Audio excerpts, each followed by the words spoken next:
یہ گوشت میں جس نے شکار دادا عمران خان ایک ابھرتی ہوئی شے تھا، امیدیں وابستہ ہو رہی تھی، پہلے ہی سے ایک ہیرو کی شکل میں تھا، وہ اسلام کی بات کرنے چلا تھا، وہ اپنے کلچر کی بات کرنے چلا تھا۔ گولڈ سمتھ 5 کروڑ پاؤنڈ تو پہلی سلامی ملنے والی ہے، یہ قیمت کس سے کی دی جا رہی ہے؟ غور کیجئے، اگر وہ سارا سازشی کردار جو یہود کا ہے وہ سامنے ہو تو ہر شے آپ کے سامنے بالکل ٹرانسپیرنٹ نظر آئے گی۔ آپ دیکھ سکتے ہیں کہ اصل میں ہو کیا رہا ہے، جس کا شکار ابھی آپ کا عمران خان بھی ہو گیا ہے۔ کل جمعے میں مجھے اس کے بارے میں گفتگو کرنی ہے۔ وہ آرڈر آف دی الومناٹی 1776 میں قائم کیا گیا تھا، یہودیوں کی سازش، وہ آج تک چل رہی ہے۔ آج بھی یہودی ہے کہ جو اسلام کا خاتمہ اور مسلمانوں کو اپنے کمی کاری بنانے کے لیے ایک پورے ورلڈ آرڈر کا نقشہ بنا کر آ چکے ہیں، اور آج در حقیقت آپ کا اصل دشمن، میں بالکل اتفاق کرتا ہوں مولانا سے، اصل دشمن نمبر 1 میرے اور آپ کے اندر موجود ہے، میرا اور آپ کا نفس۔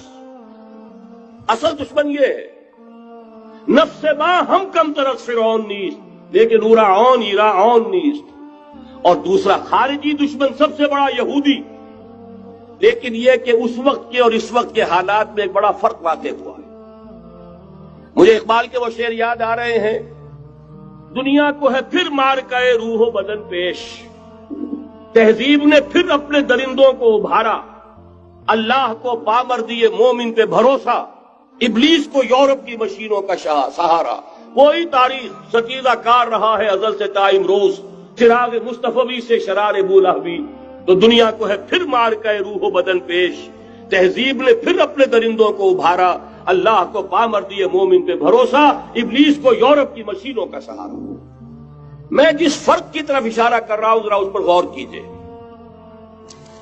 جس وقت یہودی حضور صلی اللہ علیہ وسلم اور صحابہ کرام کی مخالفت کر رہے تھے، ان کے اور عیسائیوں کے درمیان دشمنی تھی۔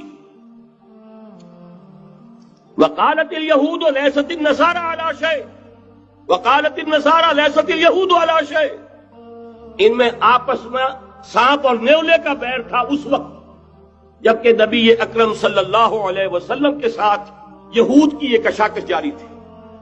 یہی وجہ ہے کہ آپ کو معلوم ہے کہ قرآن مجید کہتا ہے کہ بدترین دشمن تمام انسانوں میں اہل ایمان کے وہ یہود ہیں، اور قریب ترین اگر کسی کو پاؤ گے دوستی میں مسلمانوں کے تو وہ نصارہ ہے۔ سورہ مائدہ کی آیت ہے، وَلَتَجِدَنَّ أَشَدَّ النَّاسِ عَدَاوَةً لِلَّذِينَ آمَنُوا الْيَهُودَ وَلَتَجِدَنَّ أَقْرَبَهُمْ لِلَّذِينَ آمَنُوا مَوَدَّةً لِلَّذِينَ آمَنُوا الَّذِينَ قَالُوا إِنَّا نَصَارَى۔ اس وقت صورتحال یہ تھی۔ آج زمین و آسمان کا فرق واقع ہو چکا ہے، آج یہودی عیسائی پر مسلط ہو چکا، یہودیوں نے پورا عالم عیسائیت فتح کر لیا ہے، آج پورا عالم عیسائیت یہودیت کا اعلی کار بن چکا ہے۔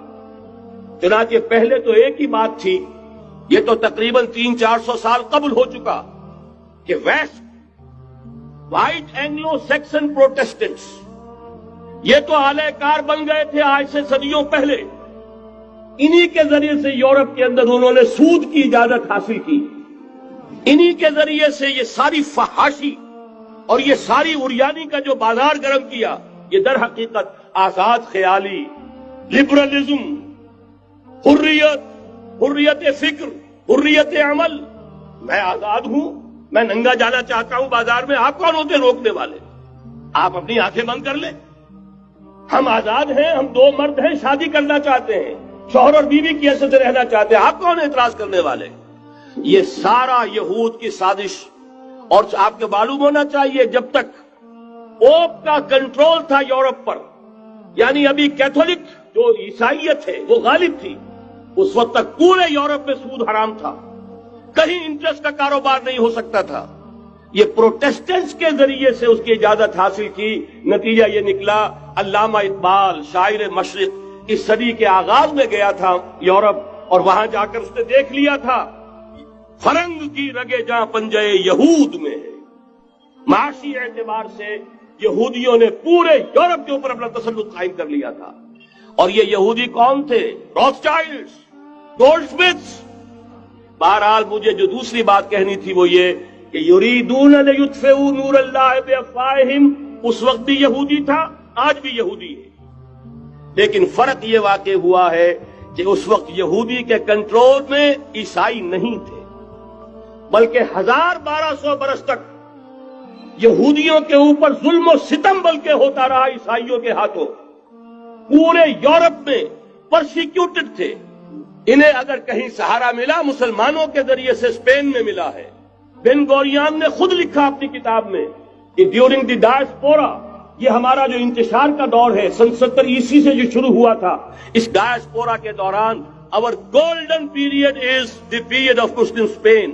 ہمارا سنہری دور وہی ہے جو مسلمان ہسپانیہ کا دور ہے. انہیں آرام ملا، انہیں پروٹیکشن ملی، انہیں عیش ملے، اور وہیں سے انہوں نے عیسائیت کے اندر نقب لگا کر اور وہاں سے اپنے راستے پیدا کیے. اور دوسرا کام یہ کیا، عیسائیوں کی عداوت کا رخ اپنی بجائے مسلمانوں کی طرف کر. یا رب فاجمعنی بكل الصحب والأحباب واكتب لنا أن ندخل الجنات بالريب.